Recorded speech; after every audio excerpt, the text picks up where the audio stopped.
Hello दोस्तों, चाहे medical science कितना भी एडवांस क्यों ना हो गया हो, लेकिन दांतों के इलाज के लिए जाने से पहले हम सभी के मन में एक छोटा सा डर तो बैठा ही रहता है। चाहे वह दर्द से जुड़ा हुआ हो या फिर बहुत देर तक मुंह खुला रखने का या फिर डॉक्टर के साथ जाने से जुड़ा हुआ मन में एंजाइटी हो।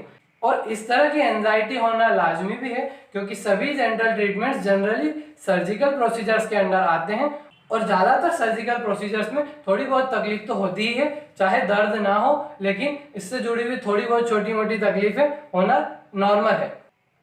तो फ्रेंड्स, आज इस वीडियो में मैं आपको बताऊंगा कि डेंटल ट्रीटमेंट के लिए जाने से पहले किन बातों का ध्यान रखें और अगर आपने अपना दांत निकलवाया है तो ऐसी स्थिति में आपको क्या खाना चाहिए और साथ ही उसकी देखभाल के लिए किन बातों का ध्यान रखना चाहिए, ये सभी आज इस वीडियो में हम जानेंगे। तो चलिए आज कुछ नया जानते हैं।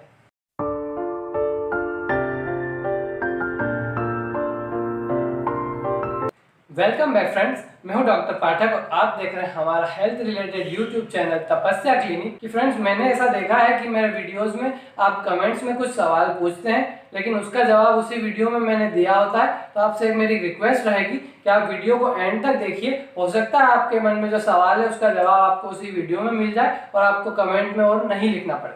अगर आप अपने दांतों के इलाज के लिए जा रहे हैं तो उससे पहले अच्छे से कुल्ला करके मुंह को साफ करके डॉक्टर के पास जाइए। हाँ तो दोस्तों, अब मैं आपको बताऊंगा कि अगर आपने अपना दांत निकलवा लिया है या फिर किसी प्रकार का सर्जिकल प्रोसीजर आपके मुंह में हुआ है तो उसके बाद में आपको क्या खाना पीना चाहिए और किन बातों का खास ध्यान रखना चाहिए, हम डिस्कस करेंगे। सबसे पहली और जरूरी बात है, दांत निकलवाने के बाद आपको 2 घंटे तक कुछ भी खाना पीना नहीं है। इवन कोशिश करें कि आप पानी भी 2 घंटे तक ना पिए। दूसरी और सबसे जरूरी बात जो होती है कि दांत निकलवा लिया है तो आपको 24 घंटे तक कुल्ला नहीं करना है, थूकना नहीं है या फिर ऐसी कोई भी गतिविधि नहीं करनी है जिससे मुंह के अंदर प्रेशर बनता है, क्योंकि अगर प्रेशर बिल्डअप होगा तो आपके मुंह में जो घाव बन गया है उसका जो थक्का है वह निकल कर बाहर हो जाएगा। उस स्थिति में वह घाव खुला ही रह सकता है। अब आते हैं हम खाने पीने की बातों पर। तो आप दांत निकलवाने के 2 घंटे बाद खाना खा सकते हैं, लेकिन आपको ठंडी और नरम चीजें ही खाना है और साथ ही उस साइड से चबाइए जिस साइड से आपका दांत नहीं निकला है, यानी दांत निकलवाने के अपोजिट साइड से आपको खाना चबाना है। और अगला सवाल आपके मन में यह होगा कि हमें क्या चीजें खानी चाहिए और क्या नहीं। तो यहाँ पर मैं आपको बताना चाहूंगा, आइसक्रीम आप ले सकते हैं दांत निकलवाने के बाद, लेकिन ध्यान यह रखना है कि आइसक्रीम के अंदर किसी भी प्रकार के नट्स या ऐसी कोई चीज ना डाली हो जो चुभ सकती है। आइसक्रीम खाने से घाव पर सिकाई भी हो जाती, साथ ही साथ आपके दांत के घाव भरने की स्पीड भी बढ़ जाती है, तो यह ज्यादा फायदेमंद रहता है। इसके अलावा आप खाने में नरम और पतली चीजें ले सकते हैं। जिस दिन आपने दांत निकलवाया उस दिन कोशिश करें कि दलिया या खिचड़ी इस तरह की चीजें खाएं। कोशिश उसमें यह भी करें कि आप ज्यादा मिर्ची का सेवन ना करें। अगले दिन आप धीरे धीरे नॉर्मल खाना खा सकते हैं, लेकिन दांत निकलवाने के 5 दिनों के अंदर अंदर आपको किसी भी प्रकार का गर्म पदार्थ मुंह में नहीं ले जाना है, कोई भी गर्म चीज नहीं खानी है। यहाँ तक कि अगर आप चाय भी पीते हैं तो बिल्कुल ठंडी करके पिए और कोशिश करें कि जिस दिन दांत निकलवाए उस दिन तो चाय भी ना पिए। आप धीरे धीरे नॉर्मल रोटी या सब्जी पर भी आ सकते हैं, लेकिन उसमें ध्यान रखना है कि वह ज्यादा गर्म ना हो, क्योंकि गर्म चीजें खाने पर वापस से खून आने लगता है और उसको सही करवाने के लिए आपको फिर से डॉक्टर के पास जाना पड़ जाए। हमने दांत निकलवाना और उसके बाद की देखभाल पे ऑलरेडी एक वीडियो बनाया था और उस वीडियो का आप ऊपर आई बटन पर क्लिक करके देख सकते हैं। उस वीडियो में कमेंट्स में कुछ लोगों ने हमसे यह भी पूछा था कि क्या दांत निकलवाने के बाद मैं नॉनवेज खा सकता हूं।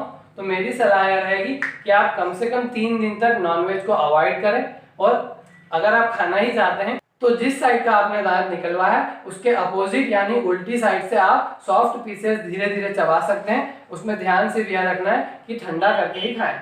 और एक बात का आपको ध्यान रखना है कि दांत निकलवाने के 5 दिनों तक आपको ज्यादा तीखा यानी तेज मिर्ची वाला खाना नहीं खाना है, क्योंकि ज्यादा मिर्ची वाला खाना खाने से भी और वापस से खून आने की संभावना बढ़ सकती है। अगर इन बातों का आप पूरी तरीके से ध्यान रखेंगे तो आपका घाव जल्दी ही भर जाएगा। और हाँ, एक और जरूरी बात आपको बताना चाहता हूँ कि अगर आपने अकलदाढ़ की सर्जरी करवाई है या फिर ऐसा कोई सर्जिकल प्रोसीजर आपके मुंह में हुआ है जिसमें आपको डॉक्टर ने टाँके लगाए हैं, तो याद से आप 7 से 8 दिनों के अंदर अपने डॉक्टर के पास फिर से जाएं। वे उन टाँकों को निकाल देंगे, क्योंकि मुंह के अंदर लगाए जाने वाले टाँके एब्जॉर्ब नहीं होते हैं। उन्हें आपको अलग से निकलवाना पड़ता है। इन 7 दिनों के अंदर अच्छे से आप कुल्ला करिए ताकि आपका ओरल हाइजीन मेंटेन रहे। अगर सफाई का आप पूरा ध्यान रखते हैं तो किसी भी प्रकार का कॉम्प्लिकेशन होने के चांसेस बिल्कुल खत्म हो जाते हैं। बस एक चीज का आपको यहाँ ध्यान रखना है कि दांत निकलवाने के 24 घंटे बाद तक आप कुल्ला ना करें, उसके बाद से आपको 7 दिनों तक कुल्ला करना है। इस वीडियो के लिए इतना ही, और अगर आपके मन में अभी भी कोई सवाल बना हुआ है तो आप नीचे कमेंट सेक्शन में बेझिझक हमसे वो सवाल पूछ सकते हैं। मैं पूरी कोशिश करूंगा कि आपके सवाल का जवाब आप तक पहुंचे। हमारा मोटिव है पेशेंट्स तक एजुकेशन पहुंचाना, ताकि इंडिया के हेल्थ केयर सिस्टम में बदलाव आए। मेरी आपसे गुजारिश है कि महिलाओं का सम्मान कीजिए और देश में साफ सफाई का ध्यान रखिए। मैं हूं डॉक्टर पाठक, आप देख रहे थे तपस्या क्लिनिक। देखते रहिए, स्वस्थ रहिए। जय हिंद।